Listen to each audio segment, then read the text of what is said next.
Welcome to Let Me Fix This. Enjoy the video. You begin by powering the Amaze infotainment. Turn the key to ACC or on. Once the system boots, press Home and open Settings, then choose Bluetooth. You do this so the head unit can list active pairings.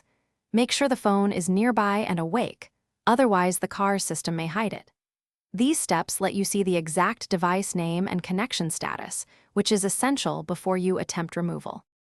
You now locate the device entry in the paired list and tap it to reveal options. Once visible, choose Delete, Remove, or Unpair. The label varies by Amaze model and software version. Confirm the removal when prompted.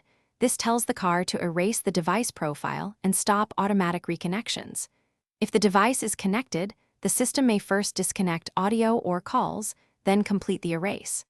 Doing this cleans stored keys and profiles on the head unit. You finish by checking the paired list to confirm the device is gone. Look for immediate absence of the name.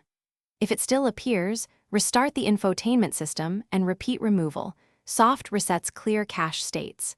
Make sure to also remove the pairing from the phone so both sides forget each other. This prevents auto-reconnect. If problems persist, reset Bluetooth settings on the car or consult the owner manual. One key tip: toggling Bluetooth off and on often fixes stubborn pairing. Thanks for watching. If you found this helpful, don't forget to like and subscribe.